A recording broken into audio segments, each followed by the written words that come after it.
Ассаламуалейкум, қадірлі көрермендер. Қайта қауыштық. Мен Ерсұлтан дәрігер.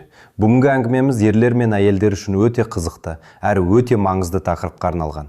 Бұл туралы көп адам ойлайды, бірақ ашық сөйлесе алмайды. Достарына да, дәрігерге де айтуға ұялады.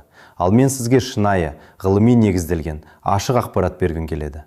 Қадірлі көрермендер, қадірлі әпке апа, бүгін біз сөйлесеміз некелі жұптардың арасындағы жыныстық қатынастың пайдасы туралы.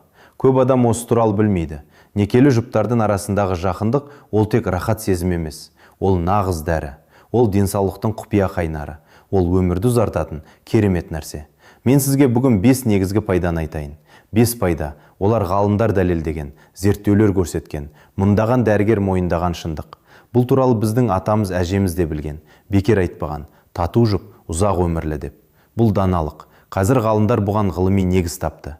Бірақ алдымен бір нәрсені айта кетейін, қадірлі ағайын. Бұл видео некелі ерлі зайыптыларға арналған. Заңды некедегі жұбайыңызбен арадағы жақындық туралы сөйлесеміз. Біздің дініміз де, дәстүріміз де осыны үйретеді.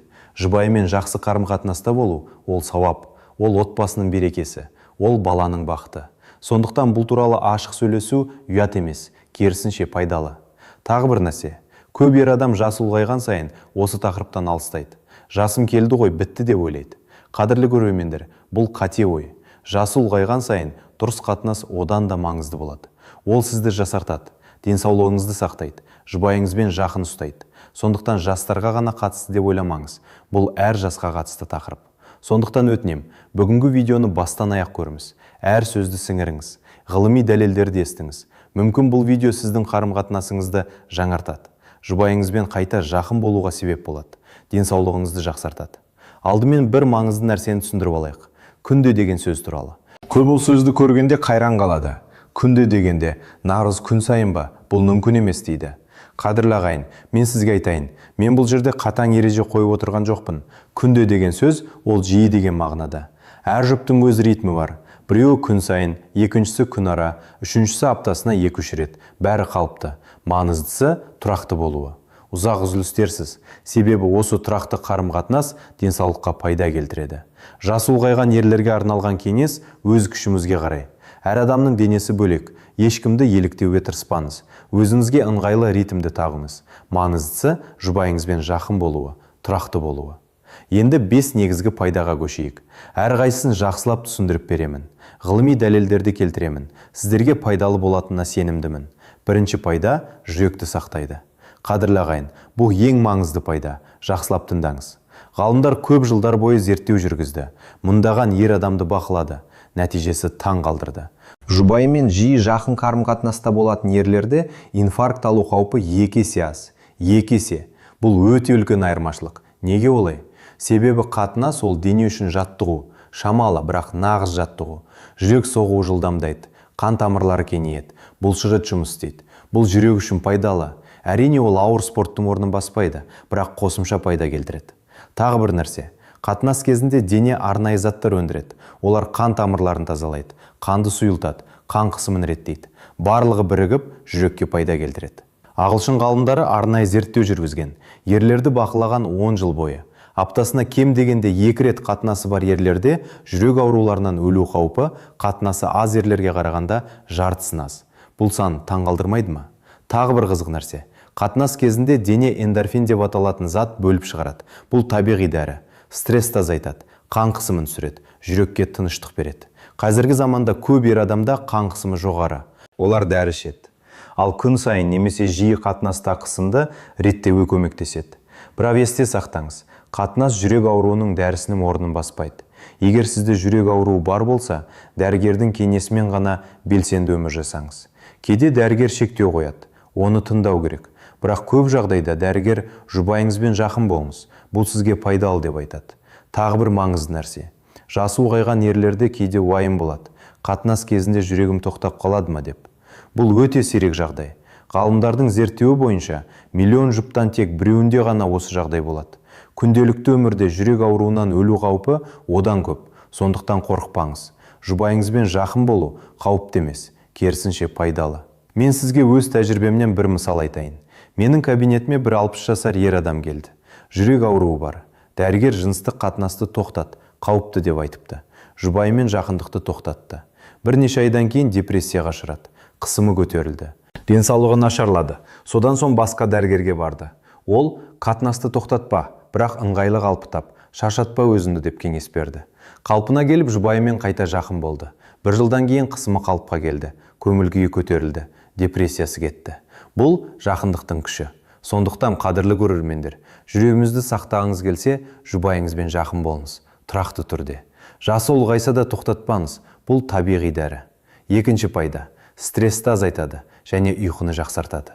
Қадірлі ағайын, қазіргі заман стресстің заманы. Бәрі асығыс. Жұмыс мәселесі, ақша мәселесі, отбасы мәселесі. Бәрі бірге жиналып, ер адамның иығына түседі. Күн бойы уайым, ал түнде ұйқы келмейді, ой кетпейді. Жайлап денсаулыққа зиян келеді. Жұбайыңызбен жақын қарым-қатынас ол стресстің ең күшті дәрісі. Жақсылап тыңдаңыз. Мен сізге неге олай екенін айтайын. Қатынас кезінде дене бірнеше арнайы зат өндіреді. Олардың әрқайсысының өз пайдасы бар. Біріншісі окситоцин. Оны махаббат гормоны деп те атайды. Ол адамдар арасында жақындық сезімін тудырады, тыныштық береді, уайымды кетіреді. Бұл гормон көп шыққан адамда стресс жоқ. Екіншісі эндорфин. Бұл табиғи рахат гормоны. Дәрі-дәрмек ішпей-ақ дене өзі осы рахат сыйлайды. Эндорфин стрессті жояды, көңіл-күйді көтереді, тіпті ауруды басады. Үшіншісі серотонин. Бұл бақыт гормоны деп аталады. Депрессияға қарсы тұрады, көңіл-күйді тұрақтандырады. Серотонины жоғары адам бақытты адам. Төртіншісі пролактин. Қатынастан кейін ол көтеріледі, тыныштық береді, ұйқы тудырады.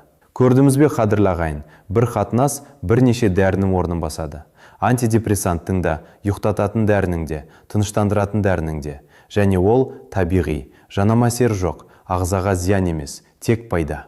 Көп ер адам ұйықтауда мәселе бар. Түнде ұйықтай алмайды, дәрі ішеді. Ал дәрі ол улы зат, денеге зиян.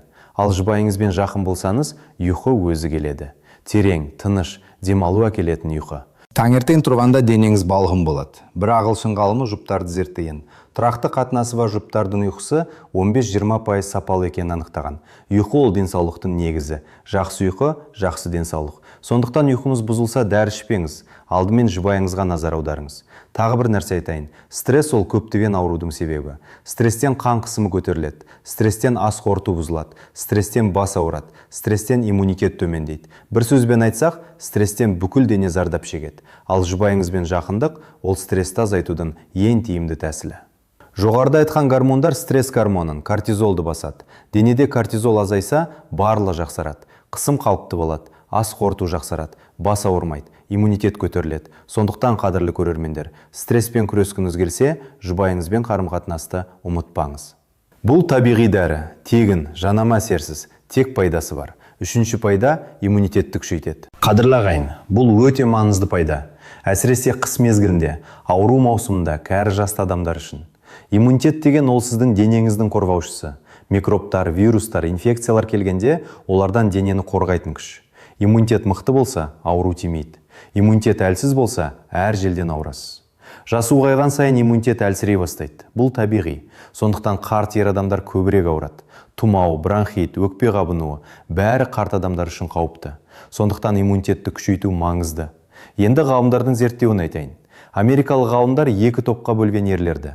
Бірінші топ аптасына 1-2 рет қатынасы бар. Екінші топ қатынасы өте сирек немесе жоқ. Содан соң олардың қанын тексерген. Иммунитеттің көрсеткіштерін қараған. Нәтиже таң қалдырды. Бірінші топта арнайы қорғаушы заттың иммуноглобулин А деген деңгейі 30%-ға жоғары. Бұл зат ауыз, тұмсық, тамақтың кілегейлі қабатын инфекциядан қорғайды. Демек, тұрақты қатынасы бар ерлер тұмаудан, бронхиттен, ангинадан жиі қорғалады. Бұл неге олай? Себебі қатынас кезінде денеде бүкіл жүйелер белсенді жұмыс істейді. Қан жылдам жүреді, лимфа жылдам жүреді, иммунитет жасушалары белсенді болады. Бәрі бірігіп, қорғаныш күшті. Тағы бір нәрсе, қатынас стрессті азайтады, ал стресс иммунитетті бұзады. Стресс азайса, иммунитет өзі көтеріледі. Бұл бір-біріне байланысты. Қадірлі көрермендер, мен сізге практикалық кеңес берейін. Қыс мезгілінде, тұмау маусымында жұбайыңызбен жақын болуды ұмытпаңыз. Бұл табиғи қорғаныш.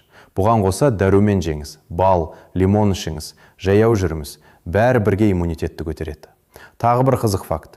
Жұбайымен жақын ерлер ұзақ өмір сүреді. Бұл да ғалымдар дәлелдеген. Себебі иммунитет, жүрек, стресстің төмендігі. Бәрі бірге қосылып өмірді ұзартады. Тату жұп ұзақ өмірлі деген қазақтың сөзі осы жерде ескі ғылыми дәлел. Төртінші пайда. Мүшені сау ұстайды және жас ұлғайған сайын ерлік қуатты сақтайды. Қадірлі ағайын, бұл ерлерге өте маңызды пайда. Жақсылап тыңдаңыз. Көп ер адам ойлайды, қатынасты сирек жасасам, ол үшін күш жинаймын. Күтіп жинаған күш кейін көп болады. Бұл ең үлкен қателіктердің бірі. Шындығында керісінше, дене солай жұмыс істемейді. Мүше ол бұлшықет тәрізді. Бұлшықетке не керек? Жаттығу. Жаттыққан бұлшықет мықты болады. Жаттықпаған бұлшықет әлсірейді, кішірейді, жоғалады. Қарт ер адамдарды қараңыз. Олардың бұлшықеті аз. Себебі олар қозғалмайды. Бұлшықет қолданбаса азаяды. Дәл солай мүшеде. Жасы ұлғайған сайын тұрақты қолдану оны мықты ұстайды. Қолданбау оны әлсіретеді. Бұл ғылыми дәлелденген факт. Дәрігерлер мынаны айтады. Мүшені қолданыңыз, әйтпесе оны жоғалтасыз. Қалай олай? Біріншіден қан айналымы. Эрекция кезінде мүшеге қан көп келеді. Қан тамырлары кеңейеді. Тамырларға қан жүруі жұмысын жақсартады. Жасы ұлғайған сайын тамырлар тарылады. Бірақ тұрақты қолдану оларды ашық ұстайды. Екіншіден ұлпа сапасы. Мүшенің ішіндегі ұлпа қанмен қоректенеді. Қан жиі келсе, ұлпа сау. Қан сирек келсе, ұлпа жайлап өзгереді. Емденгіштігін жоғалтады, кейде қатайып қалады. Үшіншіден, нерв байланыстары. Мүше мен ми арасында нерв байланысы бар. Тұрақты қатынас бұл байланысты мықты ұстайды. Қатынас сирек болса, байланыс әлсірейді. Шведтік ғалымдар үлкен зерттеу жүргізген. Мыңдаған ерлерді бақылаған, 60 жастан жоғары ерлер. Аптасына кем дегенде бір рет қатынасы бар ерлерде ерлік қуат қатынасы жоқ ерлерге қарағанда 2 есе жақсы сақталған. 2 есе. Сондықтан қадірлі ағайын, ерлік қуатты сақтағыңыз келсе, оны қолданыңыз. Жасым келді деп тоқтатпаңыз. Жасы үлкен болсаңыз, өз күшімізге қарай, бірақ тоқтатпаңыз. Бұл мүшенің заңы. Тағы бір нәрсе. Қатынас кезінде тестостерон гормоны өндіріледі. Бұл гормон ерлерді ер ететін зат. Жұбайымен жақын ерлерде тестостерон жоғарырақ, жақын болмайтын ерлерде төмен. Сондықтан жақын болатын ерлер мықты, белсенді, көңілді. Жасы ұлғайған сайын тестостерон табиғи түрде азаяды. Ал жұбайыңызбен жақын болсаңыз, ол баяуырақ азаяды. Демек, өзіңізді ұзақ уақыт жас сезінесіз. Күшті, белсенді, өмірге қызығушы. Бесінші пайда – отбасылық берекені сақтайды. Қадірлі ағайын, бұл ең құнды пайда. Дене денсаулығынан да маңыздырақ, себебі бақытты отбасы ол адамның ең үлкен байлығы. Мен сізге шындықты айтам, көп ерлі зайыпты осы тақырыпқа дұрыс назар аудармайды. Ұзақ жылдан кейін бір-біріне суынады, жасы ұлғайған сайын мүлде тоқтатады. Бізге бұл керек емес деп ойлайды. Балалар үлкейді, немере туды, біз қарттық бітті дегендей. Қадірлі көрермендер, бұл қате жол. Жұбайыңызбен жақындық ол отбасының жабысуы. Ол сізді бір-біріңізге байлайтын зат. Жақындық болмаса, суыну басталады. Суыну жат сезінуге айналады. Жат сезіну кейде ажырасуға дейін барады. Тіпті ажыраспаса да, бірге тұрса да бірге алмайды. Бір үйде 2 бөтен адам. Бұл өте қайғылы жағдай. Жұбайыңызбен жақын болсаңыз, арада сүйіспеншілік сақталады, тыныштық сақталады. Бір-біріңізге қажет екеніңізді сезінесіздер. Бұл отбасы үшін ауадай керек. Тағы бір нәрсе. Қатынас кезінде окситоцин гормоны өндіріледі. Бұл байланыс гормоны. Ол адамдарды бір-біріне жақын ұстайды. Окситоцины көп жұптар, мықты жұптар. Олар бір-бірін түсінеді, сүйеді, кешіреді. Жасы ұлғайған сайын осы байланыс одан да маңызды. Балалар үй құрды кетті. Үйде сіз және жұбайыңыз ғана қалдыңыз. Бір-біріңізге толық назар. Осы кезеңде жақындықты тоқтатсаңыз, қарым-қатынас суиды. Үй ішінде тыныштық кетеді. Кейде ұрыс басталады, кейде үндемеу. Ал жақындықты сақтасаңыз, қарт жұп бір-бірін одан да жақын сезінеді. Балалар үшін, немерелер үшін үлгі болады. Олар атасы мен әжесінің бір-біріне сүйіспеншілігін көреді. Бұл олардың өз отбасы үшін үлгі болады. Қадірлі көрермендер, бір нәрсе айтайын. Жасы ұлғайған ерлер кейде жұбайымен жақындықтан ұялады. Ол жасынан өтті ме деп ойлайды. Балалар алдында ұят емес пе деп уайымдайды. Бұл қате ой. Әйелі ол сіздің заңды жұбайыңыз. Алла тағала сізге сыйлаған. Бұл нағыз сауап. Жасы үлкен жұп бір-біріне ыстық болуы бұл әдемі көрініс. Балалар үшін, немерелер үшін мысалы. Тағы бір нәрсе. Қатынас тек дене жұмысы емес, ол жанның жұмысы. Бір-бірімен сөйлесу, сүю, түсіну, көмектесу бәрі бірге. Жасы ұлғайған сайын дене жағы азаюы мүмкін, бірақ жан жағы өсуі керек. Бірге уақыт өткізіңіз, серуендеңіз, шай ішіңіз, әңгімелесіңіз, бірге жатыңыз, бір-бірімен жылылық бөлісіңіз. Бұл жақындық, бұл отбасының берекесі. Менің кабинетіме бір 65 жасар әпке келді. Жұбайымен қарым-қатынас суыған. Бір төсекте жатады, бірақ бір-бірімен жат. Сөйлеспейді. Тек балалар келгенде ғана күледі. Балалар кеткенде үйде тыныштық, бірақ жаман тыныштық. Сөйлесетін, бөлісетін ештеңе жоқ. Мен оларға кеңес бердім. Қайтадан жақын болуға тырысыңдар. Бірге уақыт өткізіңдер. Сүйіңдер бір-біріңді. Олар тырысып көрді. Жайлап қарым-қатынас қайта жанданды. 6 айдан кейін келді. Әпкенің көзі жайнап тұр. Дәрігер, біз қайта махаббатта болдық. Жасырын жас сияқты сезінеміз деді. Бұл жақындықтың күші. Қадірлі ағайын, осыны ұмытпаңыз. Енді мен сізге қосымша бірнеше пайданы айтайын. Қысқаша, бірақ маңызды. 6-дан, қатынас белгілі бір аурулардан қорғайды. Ғалымдар анықтаған. Тұрақты қатынасы бар ерлерде простата қатерлі ісігі сирек кездеседі. Бұл өте маңызды. Себебі простата қатерлі ісігі ерлерде ең жиі кездесетін қатерлі ісіктердің бірі. Қалай олай? Қатынас кезінде простата босайды. Іштегі сұйықтық шығады. Простата сау болады. Тоқырау болмайды. Тоқырау қатерлі ісіктің пайда болуына себеп. 7-ден, ауру басады. Қатынас кезінде эндорфин шығады. Ол табиғи ауру басатын зат. Бас ауруы, белдім ауруы, тіпті буындардың ауруы азаяды. Көп жасы үлкен әпкелер айтады. Жұбайыммен жақын болсам, келесі күні денем жеңілдейді. Бұл шындық. 8-ден, жасартады. Қатынас кезінде өсу гормоны өндіріледі. Ол жасушалардың жаңаруын жылдамдатады. Тері тегіс болады, шаш мықты болады, көздің көрегендігі сақталады. Бір сөзбен дене жасарады. 9-дан есті жақсартады. Қатынас кезінде миға қан көп келеді. Ми белсенді жұмыс істейді. Жас ұлғайған сайын ес жоғалу жиі болады. Тұрақты қатынасы бар ерлерде ес жақсы сақталады.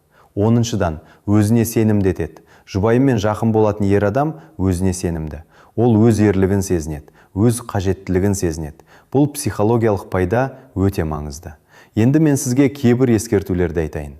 Күн сайын немесе жиі қатынас бәріне бірдей тиімді емес. Бірнеше нәрсені есте сақтау керек. 1-ден, өз күшімізге қарай. Қатынас сізді шаршатып жатпау керек. Шаршауымыз керек емес. Қанағат болу керек. Жасы ұлғайған ерлер ритмді өзіне ыңғайластыру керек. 2-ден, жұбайыңыздың да қалауын ескеру керек. Қатынас екі адамның қалауы. Бір жақты болмау керек. Жұбайыңызбен сөйлесіңіз, қалауын біліңіз, бірге шешіңіз. 3-ден, денсаулық жағдайы. Егер сізде ауыр жүрек ауруы бар болса, басқа маңызды аурулар бар болса, дәрігермен кеңесіңіз. Кейде шектеу қажет болады. 4-ден, гигиена. Жақындық алдында және кейін жуыну керек.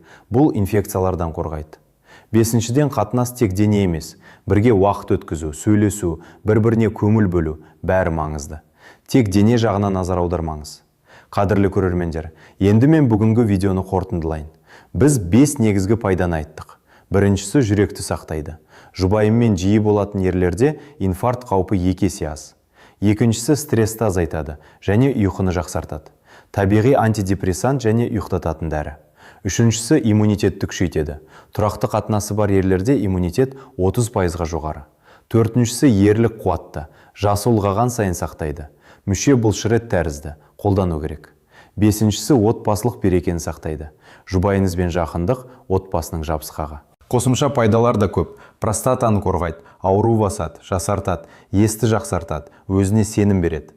Қадірлі ағайын, осы видеодан кейін көп адам ойланатын шығар. Біздің жұбайымызбен қарым-қатынас суыған, қалай қайта жандандыруға болады деп. Мен сізге бірнеше кеңес берейін. 1-ден, бір-бірімізбен сөйлесіңіз, ашық сөйлесіңіз. Біз бір-бірімізбен жақын болайық. Бұл біздің денсаулығымыз үшін, біздің бақытымыз үшін керек деп айтыңыз. Жасырмаңыз. 2-ден, бірге уақыт өткізіңіз. Күнделікті өмірден шығып, екеуіміз ғана болатын кездер табыңыз. Bir кесе шай ішіңіз, серуендеңіз, кино көріңіз, әңгімелесіңіз. 3-ден, бір-біріңізге назар аударыңыз. Жұбайыңызға күліңіз, қол ұстаңыз, сүйіспеншілік көрсетіңіз. Бұл кішкентай нәрселер үлкен жақындыққа жетелейді. 4-ден, өз денсаулығыңызды күтіңіз. Жасы ұлғайған сайын мүше әлсіздігі болуы мүмкін. Дұрыс тамақтаныңыз, қозғалыңыз, темекіні тастаңыз. Жасырмаңыз мәселелерді, дәрігерге барыңыз. Денсаулық жақсы болса, қатынас та жақсы. 5-ден, шыдамды болыңыз. Қарым-қатынасты қайта жандандыру уақыт алады. Бір күнде болмайды, біртіндеп жұмыс жасаңыз. Қадірлі көрермендер, видеоны соңына дейін қарағанымыз үшін зор рахмет. Мен үміттенемін, бұл видео сізге пайдалы болды.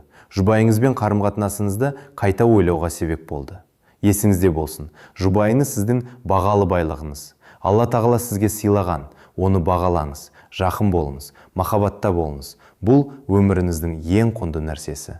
Жұбайыңызбен жақындық ол ұят нәрсе емес, керісінше сауап. денсаулық, бақыт, ұзақ өмір, берекелі отбасы. Бұның бәрі бір нәрсемен байланысты. Жұптардың бір-бірімен жақын болуымен. Жасы ұлғайса да, ауру болса да, қиындық болса да, жұбайыңызбен жақындықты тастамаңыз. Бұл сіздерді бір-біріңізге, өміріңізге, балаларыңызға, немерелеріңізге байлайтын жіп. Бұл видео сізге пайдалы болса, лайк басып қойыңыз. Каналыма жазылыңыз. Мен сізге арналған тағы көп пайдалы видеолар дайындап жатырмын. Пікір қалдырыңыз, өз ойларыңызбен бөлісіңіз. Жұбайыңызға, досыңызға, ағайыныңызға осы видеоны жіберіңіз. Көп жұпқа осы білім қажет. Сіздің жіберген видеомыз көп отбасының берекесін қайтаруы мүмкін. Аман болыңыздар, денсаулық толы болсын, отбасыңыз тыныш болсын, жұбайыңызбен бақытты болыңыздар. Алла тағала барлығымызға жақсы денсаулық, ұзақ өмір, тату отбасын, сүйіспеншілікке толы өмірді бере көрсін. Келесі кездескенше қош болыңыздар. Мен Ерсұлтан дәрігер. Қайта кездескенше.